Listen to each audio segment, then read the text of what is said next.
Samajwadi party के राष्ट्रीय अध्यक्ष अखिलेश यादव शाहजहांपुर पहुंचे, जहां वो 2 दिवसीय प्रशिक्षण शिविर में शामिल हुए। इस दौरान उन्होंने बीजेपी पर जमकर निशाना साधा। उन्होंने कहा कि जहां जहां समाजवादी पार्टी के कार्यक्रम हो रहे हैं, वहां बीजेपी किराए के जेब कतरों को भेजकर सपा कार्यकर्ताओं की जेब में कटवा रही है और माहौल खराब करवा रही है। उन्होंने यह भी कहा कि पूरे प्रदेश में डेंगू फैला हुआ है। ऐसे में खुद को विश्वगुरु बनाने का दावा कर रही भाजपा सरकार एक मच्छर तक नहीं पकड़वा पा रही।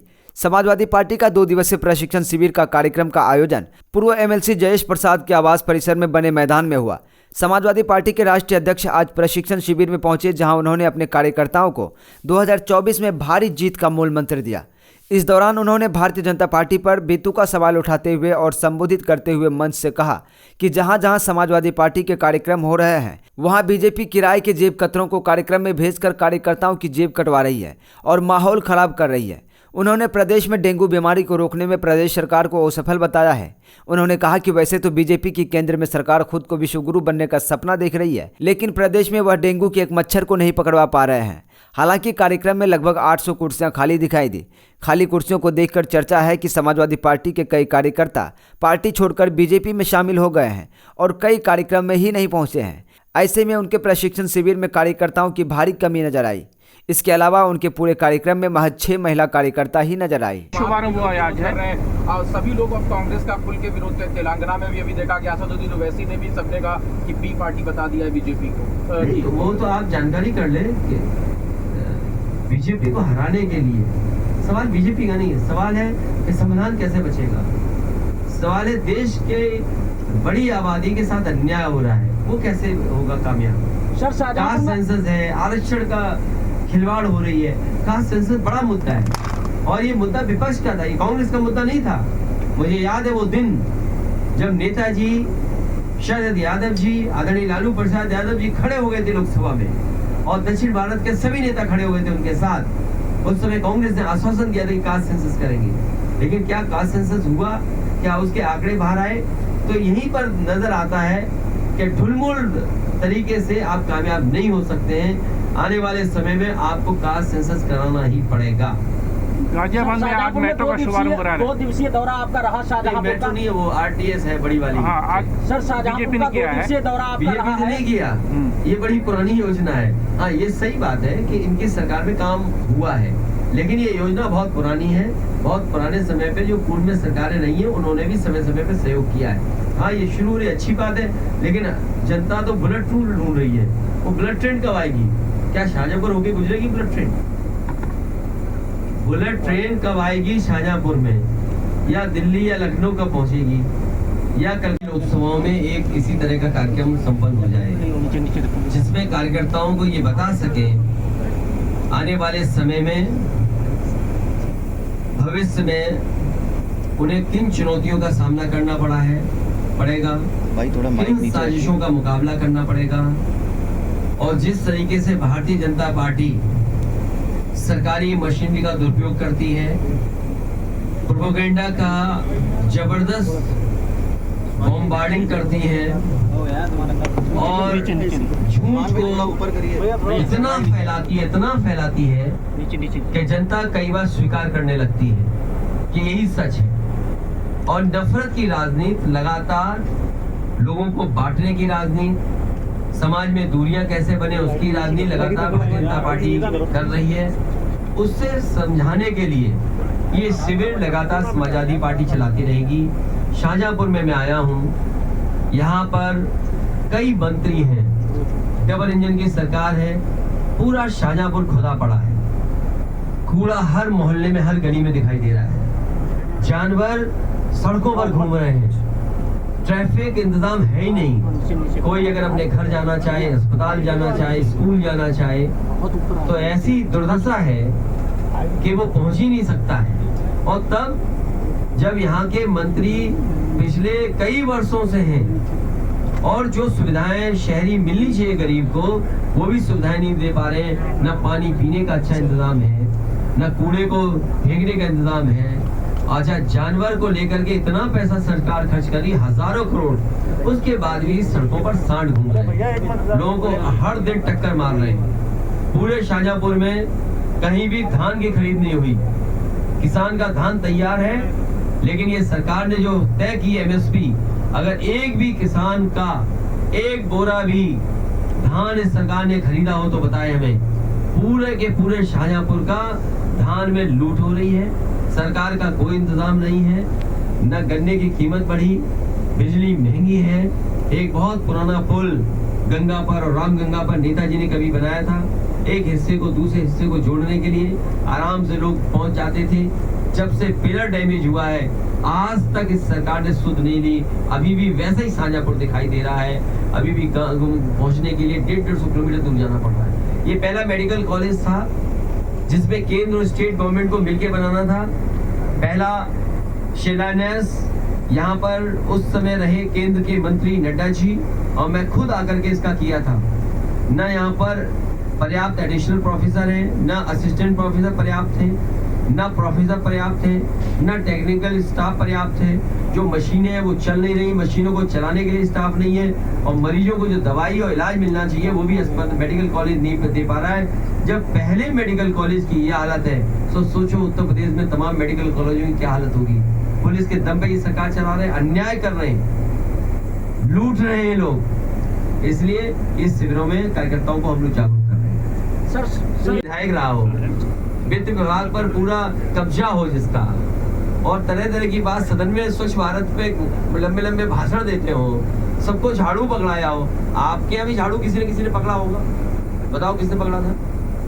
अरे बताते क्यों नहीं हो? बिल्कुल पकड़ा है, मंत्रियों ने भी पकड़ा है। किसने पकड़ा था झाड़ू? नहीं, मंत्री किसी ने पकड़ा था, विधायक वगैरह ने पकड़ा था, तो समझ लीजिए आप महापौर के हस्बैंड ने पकड़ा था। हाँ, तो किसी ने पकड़ा होगा ना झाड़ू। सर 24 में इस पर रोक कैसे लगेगी कि जो प्रत्याशी आप बनाएंगे, क्या गारंटी रहेगी कि वो रुका रहेगा आपके साथ में? इस बार इसीलिए शिविर हुआ है गारंटी के लिए। सर एक सवाल है, आजम के साथ जो हो रहा है खिलाफी हुई क्या है मानते हैं में, तो क्या उस बाकी राज्यों में भी इलेक्शन अभी प्रपोज्ड है तो उसकी वजह से और जगह भी सोचना, क्योंकि एक जगह वादा खिलाफी हो गई है, कमलनाथ से जब पूछा जा रहा है तो वो भी इस चीज को इग्नोर करते हुए नजर आए। देखिए, कांग्रेस पार्टी को साफ करना चाहिए था। मेरा मानना ये है कि अगर आपको सीट नहीं देनी थी तो समाजवादियों से बात नहीं करनी चाहिए थी। आपको पहला ही कदम ये उठा लेना चाहिए था कि आप अपना संगठन और अपनी पार्टी के हिसाब से लड़िए और जो सहयोग चाहते वो बता देते तो शायद समाजवादी पार्टी सहयोग करती और खड़ी रहती। लेकिन उन्होंने कोई जानकारी नहीं दी, न कोई समाजवादी पार्टी को इस लायक समझा उन्होंने। इसलिए समाजवादी पार्टी वहीं लड़ रही है जहाँ पर समाजवादी पार्टी का संगठन मजबूत। क्या मान लिया जाए इंडिया गठबंधन से अलग हो गए आप? इंडिया गठबंधन अब मुझे पता लगा मध्य प्रदेश के बाद भारत के चुनाव के लिए है, इंडिया के चुनाव के लिए है, देश के चुनाव के लिए है। तो देश का चुनाव आएगा तब बात की जाएगी। सर क्या और जिसको सीट चाहिए होगी या जिस पे बातचीत होगी वो अलग प्लेटफॉर्म है। तो लेकिन ये सवाल ये है, क्रेडिबिलिटी का है कि अगर कांग्रेस इसी तरह का व्यवहार करेगी तो कौन उनके साथ खड़ा होगा। इसलिए मैं कोई राय सुझाव नहीं दे रहा हूँ कांग्रेस पार्टी, लेकिन देश के सामने बड़ी चुनौती है। बीजेपी बड़ी पार्टी है, बीजेपी बहुत ऑर्गेनाइज्ड दल है, इसलिए उसके मुकाबले के लिए कोई भी कंफ्यूजन किसी दल के अंदर नहीं होना चाहिए। अगर कंफ्यूजन के साथ आप चुनाव लड़ोगे बीजेपी से तो आप कामयाब नहीं होगे। कांग्रेस को शाहजहांपुर में मुझे उम्मीद है कि शाहजहांपुर के नेता सब मिल करके भविष्य में चुनाव लड़ेंगे। सर आज लोक जागरण और लड़ाएंगे। लोक जागरण अभियान के तहत यहाँ से आज हरदोई तक पूरे रथ यात्रा भी निकलेगी, लोगों का पीछे अभी से इकट्ठा होना रथ यात्रा नहीं है ये हमारा रथ है जो बहुत दिनों से खड़ा रहता है, तो इसको चलाते रहना चाहिए। अब इस शिविर के बाद हम लोग इसी से चलेंगे जिससे सब नेताओं को बैठा लें। हमारा साथी पूछ रहा था कि शिविर का लाभ क्या हुआ। अब इस रथ में सब नेता बैठ जाएंगे, अपनी जो कुछ दूरियां होंगी वो खत्म कर देंगे। अगले जी एक सवाल ये है कि जो 33% जो आरक्षण महिला आरक्षण की बात हुई, आपके कैंप में जो अभी पूरा हुआ है मात्र 8 महिलाएं जो हैं इस कैंप में शामिल हुई हैं, कैसे आप आधी आबादी को साधेंगे? मैं अपील करूंगा आपके माध्यम से कि हमारे यहाँ संगठन की जो महिलाएं हैं वो कोई अभियान ऐसा चलाएं जिससे महिलाओं को, लड़कियों को जोड़ा जा सके, छात्राओं को। मुझे उम्मीद है यहाँ का संगठन हमारा अभियान चला करके जोड़ेगा। इससे भी महत्वपूर्ण सवाल ये है, बीजेपी जो लेकर के आई है बिल, क्या मध्य प्रदेश में 33% नहीं है सीटें? क्या छत्तीसगढ़ में 33% सीटें दी हैं? क्या तेलंगाना में 33% दी हैं? जो लोग नए लोकसभा में ये बिल लेकर के आए हमारे महिलाओं के लिए, क्या उन्होंने 33% महिलाओं को आरक्षण दिया है? दोनों पार्टियों ने। तो ये स्कैम में आना ना आना एक महत्वपूर्ण बात हो सकती है, लेकिन उससे भी महत्वपूर्ण बात यह है कि तेलंगाना, मध्य प्रदेश, छत्तीसगढ़ और जिन जिन प्रदेशों में चुनाव हो रहा है, राजस्थान में, क्या वहाँ पर बीजेपी ने और कांग्रेस ने या अन्य दलों ने 33% महिलाओं को आरक्षण दिया है? सब आजम खान साहब के ऊपर, आजम खान साहब के साथ अन्याय हो रहा है, और इतना ज्यादा अन्याय किसी परिवार के साथ नहीं हुआ। ठीक है, थैंक यू। मेरे साथी पीडीए पहले बना, इंडिया बाद में बना, और उसके बाद मैंने कई मौकों पर कहा कि इंडिया गठबंधन जरूर है, लेकिन हमारी स्ट्रेटेजी पीडीए है और पीडीए ही एनडीए को हराएगा। जहां तक सवाल प्रदेश में जहां चुनाव हो रहे हैं, ये बात इंडिया गठबंधन को साफ कर देनी चाहिए थी कि प्रदेश इस 10 पर कोई समझौता नहीं होगा। मुझे लगा जब मध्य प्रदेश के नेता ने और उनके जो पूर्व मुख्यमंत्री रहे, उन्होंने हमसे जब बात की और कहा कि आप किन सीटों को चाहते, तो मैंने उत्तर प्रदेश में या मध्य प्रदेश में जो समाजवादी पार्टी की परफॉर्मेंस थी, समय समय के चुनाव में वो पूरी परफॉर्म भेज दी। और मैंने उनसे कहा कि मध्य प्रदेश में कभी हमारा इस हिस्से से विधायक बन गया, कभी उस हिस्से से विधायक बन गया, और हमारी पार्टी से कई बार कई विधायक बने जो आज दूसरे दल में भी चले गए, कांग्रेस में भी चले गए। और मैंने याद दिलाया कि जिस समय कांग्रेस को समर्थन की जरूरत थी, उसमें सबसे पहले समाजवादी पार्टी के विधायक ने समर्थन किया था और सरकार बनी थी। हम बीजेपी के खिलाफ हैं, और जिस समय भी कांग्रेस के नेताओं से बात हुई, उस समय मैंने कहा कि हम बीजेपी को हराना चाहते हैं, जो हमसे सहयोग लेना चाहो ले लो। और उस समय उन्होंने बैठक करके, रात में 1 बजे बैठ करके, जिसमें हमारी पार्टी के एमएलसी रहे श्याम सुंदर जी, विधायक रहे दीपक, हमारे प्रदेश के अध्यक्ष, पार्टी के संगठन के डॉक्टर मनोज, इन लोगों ने बैठ करके कांग्रेस के वरिष्ठ नेता, दोनों पूर्व मुख्यमंत्रियों से बात की। उन्होंने रात के 1 बजे जब मीटिंग खत्म हुई, उन्होंने आश्वासन दिया कि 6 सीटें लगभग आपको दी जा सकती हैं, और वो खबर अखबार में भी छपी। मुझे भरोसा हो गया कि 6 नहीं, कम से कम 4 दे देंगे। लेकिन जब सूची आई कांग्रेस की, तो जो हमारा सिटिंग एमएलए है, उस पे भी उन्होंने प्रत्याशी घोषित कर दिया।